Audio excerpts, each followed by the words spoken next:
them kids off them video games, get them outside. Look at that. TV can't give you this. TV and video games can't give you this. What's up, YouTubers? What we got here today is a car with a bad alternator. All right, I'm gonna show you how to diagnose it, okay? And this is what you do. The first thing you do is put the meter on the battery, okay?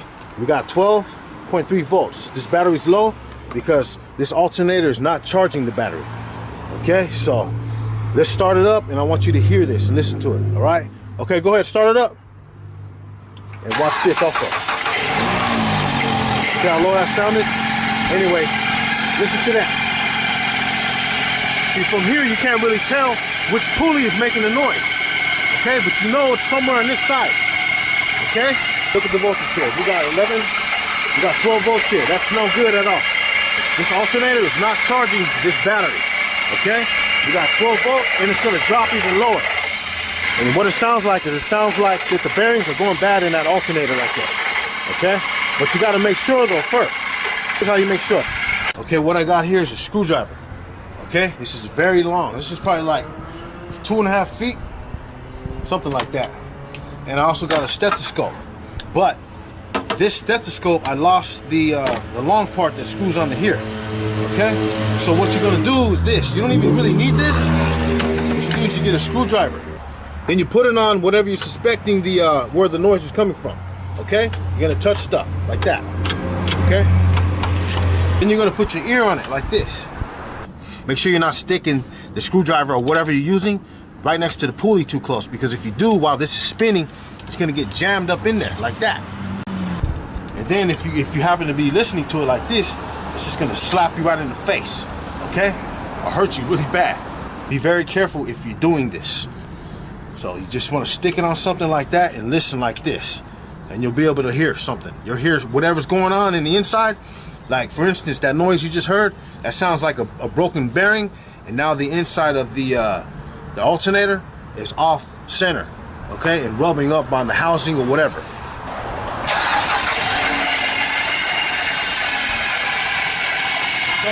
You're gonna go like this. Put it on the power steering pulley. Doesn't sound that bad. Now alternator.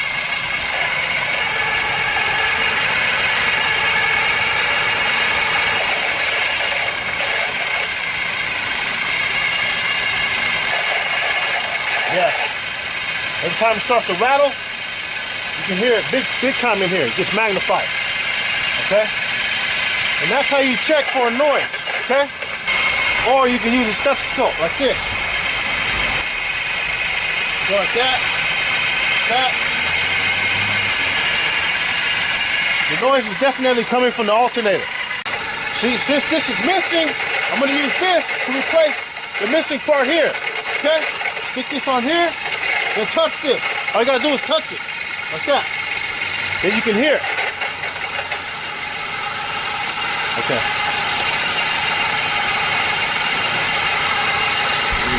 Let me see. Let me see if you can hear this through the recorder. I'm not sure if you can. Let me see if you can hear it as soon as it starts rattling.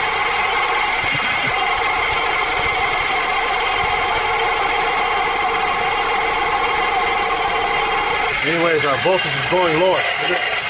See if you can hear it. I don't know if you can hear this noise through the camera, but that's how you test it. Then you go to the next one like that. Okay, power steering pump. Sounds pretty normal. Everything's coming from right here. Okay. Then you got the air conditioner, the AC pump. Noise is not coming from there. Okay, check your voltage, look at the voltage. We're at 11.7, we just dropped big time. So what that tells me is that this alternator is no good anymore. That's one of the best ways to tell if you got a bad alternator. That pulley noise that you heard, that could be anything. It doesn't matter. It could sound like the alternator, but it could be a different pulley because we have a whole bunch of different pulleys here. We got like 2, 4, 6, 6 pulleys on this side alone. And you can't pinpoint the pulley until you hear exactly which one it is. This is the tensioner, okay? You're gonna put a socket on there, a 16 millimeter, and pull that up that way, okay? And loosen that belt. Put the socket on there, on the tensioner. See how we're loosening the tension there? Just like that. And slip this off like that, okay? And then you can get the belt off. Okay, now next, this here. This idler right here, you gotta pull that off. Another 16 millimeter, okay? So we gotta pull this off. Why? That way we can get to that bolt right there. Okay, before you begin this job, make sure you disconnect your battery. All you gotta do if you have the same vehicle is do this. Take off this right here. Take off the ground and set it off to the side. You don't gotta take off this one here. Just take off this one. Now you gotta take off this bolt here, the lower alternator bolt. Then take off this bolt here. That's a 14 millimeter. Okay, those are the only 2 that are holding the alternator on right now. And normally most alternators have 2 bolts. Then what you want to do is you want to take off this connector right here. Take this off like that. Then you want to take this nut off. It goes to the big wire. Okay, take this bolt off now. And then move the alternator down. And let me show you where the other bolt is at. Okay, and that's what we're after right there. Okay, now that everything is loose, now the question is how do you get it out of the car? Because you got very little room down there. Okay, and you got the air conditioner pump down there that's in the way. So let's pull this down like this. It'll come right out like that, okay? And then set it there for a second. Then you gotta strategize where you're gonna take it. You can't go that way, definitely. Okay, so you gotta go this way.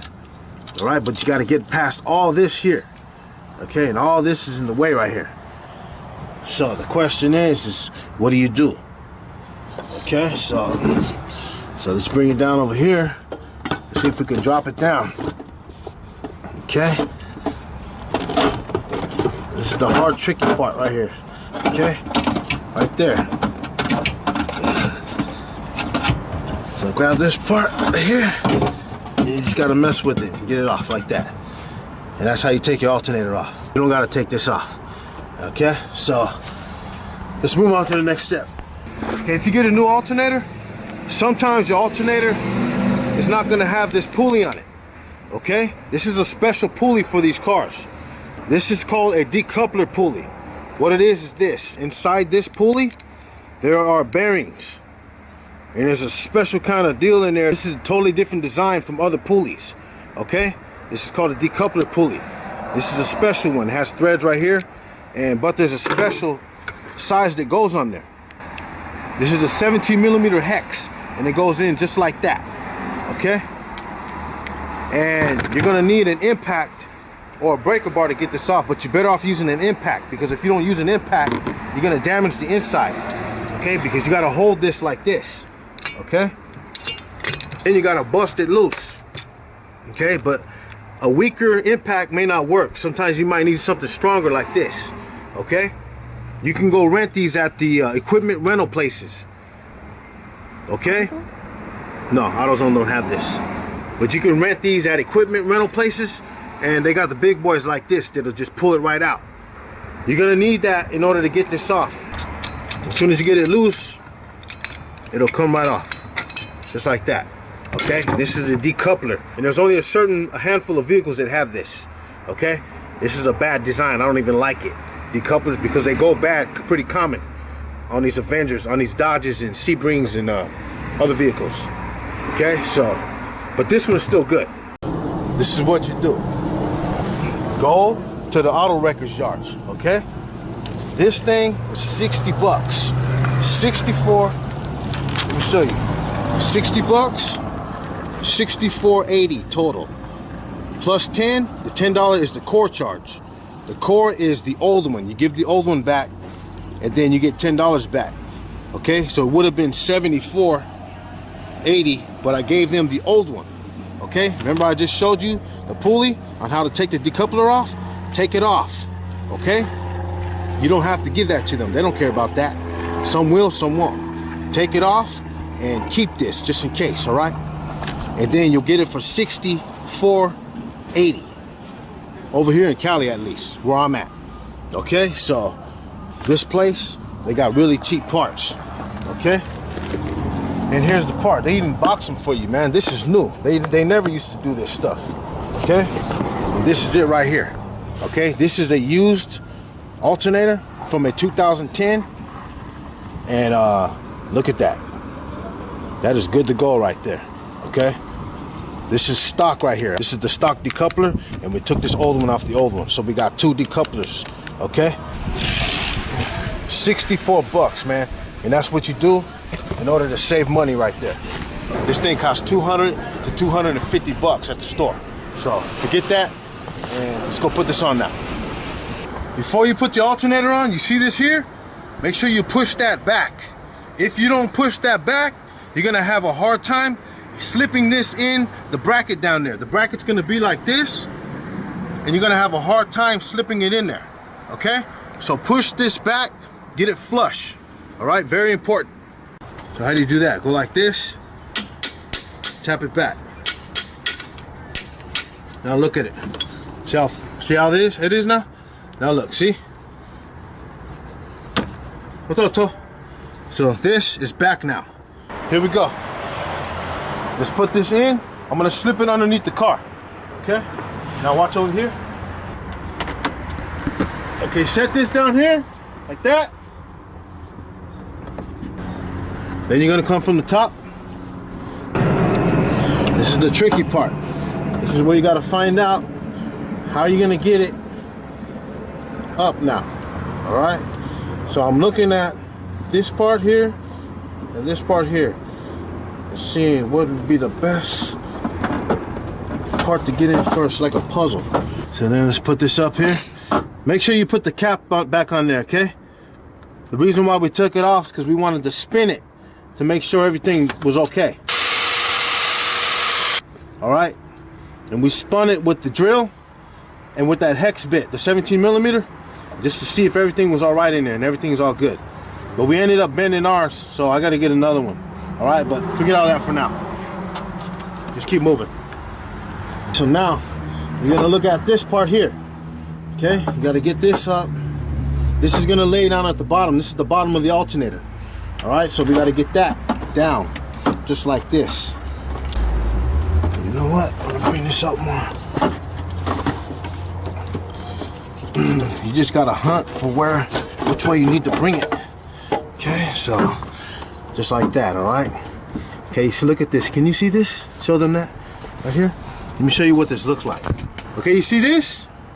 That's the part I was telling you, where on this alternator you had to push this spacer back here.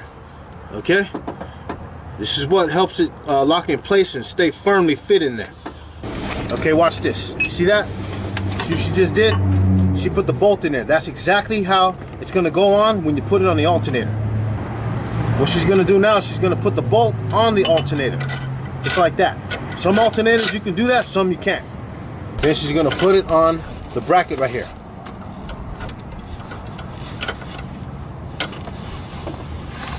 So watch this.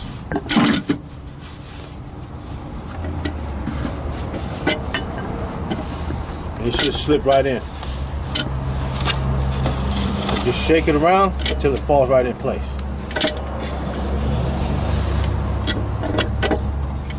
There. As soon as you get it in the groove, now you're gonna put that one on, right here. That one goes right there. Okay, and that's it. We got that down there on. That bolt's on at the bottom. And now this bolt's on the top of the radiator, of the alternator. So now we're gonna lock those two down and be back. Like I said, make sure you take off the old coupler, right? That way you can keep this, because these go bad. They're very common for going bad on these vehicles. Some of you may have had that experience already with these, okay? And these are like 50, 60, 70, 80 bucks, man, just for this. So keep the coupler, take it off the alternator and keep it. Next, hook up the connectors, the big bolt and the connector that goes in the back of the alternator. Remember to disconnect your battery cable. That way you don't start sparking up everything down there.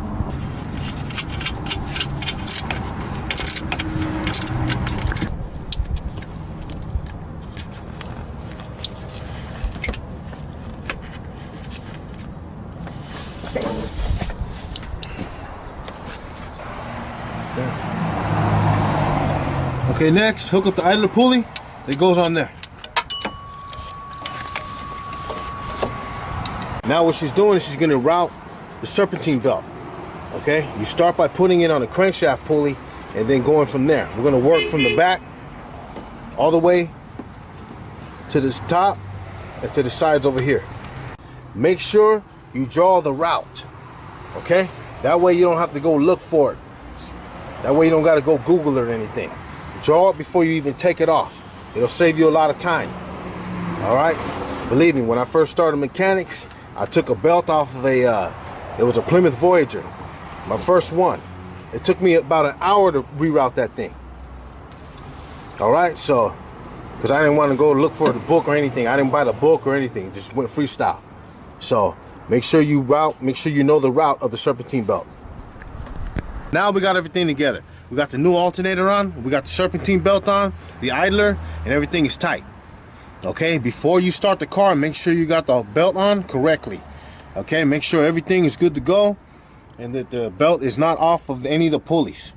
Okay, so do a thorough check and double check that, triple check it before you even start the car.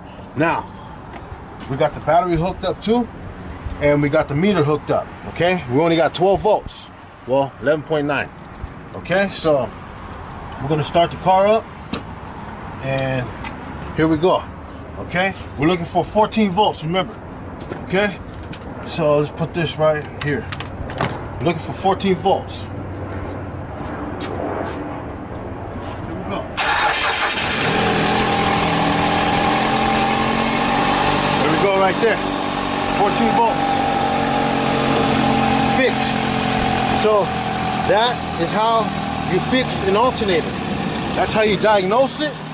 And that's how you change an alternator for the cheapest price possible. Okay? That's a used alternator right there. Now let's show the alternator. Right there. That's a done deal, man. Noise is gone. We got our 14 volts back. The battery's charging up now, so we're good to go. All right, so that's it. It's as simple as that. There's no noise at all. 14.6 volts right there. That's good to go. This car is fixed and handled, and it was quick too. All you gotta do, if you suspect your alternator going bad, or if your battery's dead, your car doesn't start, in the mornings, or it doesn't start at all, check your alternator. All you gotta do is go get one of them cheap voltmeters, man. Go get the little red ones from Harbor Freight, like this. Okay? These are the little cheap ones, because you get them for free in the paper sometimes, the Sunday paper. Well, over here in Cali, I don't know about you guys in other states, but these are cheap, man. Keep one of these in your car, and you can check this stuff. That's simple. Remember, you need 13.6 to 14 volts or more in order to tell if your alternator is charging right. Okay, and it's that simple, man. You can get them for free sometimes in the paper, and they'll have free coupons. When you buy something, you get one of these free. Okay, you just gotta hunt it down. How in the world can you get a multimeter for free? Right here, Harbor Freight, the red one I just showed you right here. Free multimeter, 7-function digital multimeter, right there. Bam. Of course, you got to purchase something for $4.99, but not a big deal. Okay, you buy something, go in there, and get this for free. You copy this coupon, bam, right there, you get a free multimeter. You just got to hunt down the coupons. Okay, positive lead on the battery to the positive post. Negative lead to the negative post, and now show them the voltage. 14.4 volts. Let me take it off. Put it back on. So you're looking for over 14 volts. Let me take it off. Then put it back on. So you're looking for over 14 volts there. And this is a good alternator. That's how you do an alternator check. And it's that quick. You see those watermarks up there? We're trying to figure out what makes this wall collapse like that. What would make these come down and crumble like that? Well, what it looks like is that the water has seeped through the little tiny cracks or wherever it could go through, and then it just slowly broke the rocks loose, bringing them down like this, crumbling. That's the same thing with sin. If you let sin in your life and you don't check it and it goes unchecked, sooner or later, it's going to cause you to crumble. It's going to make you fall and collapse. Next thing you know, you're going to fall and end up down. Okay? Depressed, oppressed, and just beat up in life, man. So you got to check your sin. How do you do that? The only way to check sin is through the blood of Jesus Christ. So check that sin, man, by repenting and asking God for help to get you out of that, to pull you out.